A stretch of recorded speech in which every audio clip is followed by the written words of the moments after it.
Welcome to GCCars. My name is Eric and today we are going for a highway POV test drive in this 2022 Lincoln Nautilus Reserve. And in this highway POV test drive we are going to test the assist systems such as lane keep assist, adaptive cruise control and Ford's co-pilot assist, including the semi-autonomous lane centering assist. But before we do that, if you want to hear all my thoughts on this Lincoln Nautilus, click in the top right hand corner for my full review. We talk about everything from interior to exterior. Of course, we're driving it and we're compared to the competition. With that being said, let's merge here. If he doesn't let us, he does let us. Okay, wonderful. Just took a while. Thank you very much. Get up to speed here and go once more. Thank you. There we go. Okay, so now that we've finally merged, let's enable lane keep assist. Very simple. On Fords and Lincoln, just push on the left stalk and the lane keeping system is enabled. So in a second we might be able to try it out here once the Cadillac on the left has passed us again. And then we're just gonna go out on the left and see what the car does. In this case it just vibrates at us. Of course this is always a matter of personal preference and you can set it up differently and how you want it, and this is set up to, as you can see, vibrate at us. But let's try adaptive cruise control just as we come to a bit of a slowdown back here. So adaptive cruise control, turn it on first of all over here and then set it to the speed that we want to. So let's go up to speed and set it up, and then of course we can, yep, that's audio. Those are the buttons I'm looking to press. And just gotta brake here for a second so the camera can come back in. Okay, but now we're up to speed and we have the semi-autonomous lane keep assist already enabled. So let's see how it handles. Whenever I do this, it means I'm not actively giving any inputs, so the car is doing all the steering. And if I do this, I'm driving pretty straightforward, I think. So let's see how it handles. Of course, like I said, semi-autonomous system, so you have to keep your hands on the steering wheel at all times. Let's increase the distance here, because that's not quite as much as I want. But now we can see nicely how well it accelerates and brakes down, well, slows down. And left turn, keep hands on steering wheel. Unfortunately, the system isn't quite as good as, for example, the Volvo we've had last week. Well, I had it last week. The videos don't get published chronologically, but you get what I mean. Where I just had to do like something like this and it would already recognize that I'm on the steering wheel. This is a little more more hands-on than some other systems, but as you can see, it does a very good job of centering itself in the lane. And once we're up to speed, it should happen just a little down the road, you should see that it even works well at higher speeds. Let me just take over here real quick.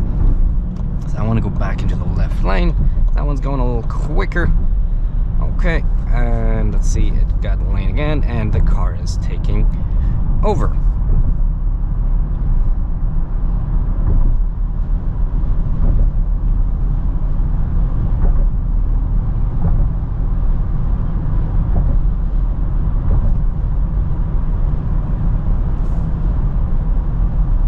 Get up to the speed limit. I want to be a little more left here. I still want to be a little more left. Kind of, okay, having a bit of an argument here with the car in terms of how much, where we want to place ourselves in the lane. Okay, let's see how it does here. Does it take that lane and that turn well? Seems to do so, but we need to speed up a bit, please. Thank you. Yeah. And it does. Yes. I wasn't quite sure there. Okay, so it's a pretty good system. It's not it's not a system I would completely trust all the time. As you saw, there was a bit of a back and forth between me and the car for a little bit, but overall it's still a great system to have, especially where it's more useful in what these systems are designed for. If you're in a traffic jam, this can essentially do everything, and you just have to, you know, keep your hands on the steering wheel, monitor, and occasionally make sure that it starts back up. If the traffic in front of you comes to a full stop. But other than that, no, these systems are really nice. But just to make sure that you have the full experience, we can show you here alert, aid, and both. So now I'm setting up the lane keep assist to be fully enabled, including getting back and getting us back in line. Sorry, I can't talk today. It's always these mornings for me. So let's see if we drift out on the left. It's a bit of a treacherous spot. Let's see what it does. Okay, it's kind of hard to do it here because it's not a great spot, but there you go. There is the car turning us right back into the lane. If we do it once more. I did do it now. I think it's very hard for the car to detect it here, but it works. That's all I wanted to show you. So let's turn it back off, and I'm just going to be quiet for a minute or two so you can actually see and hear how it is to drive this Nautilus on the highway.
One more showcase of the lane keep assist here.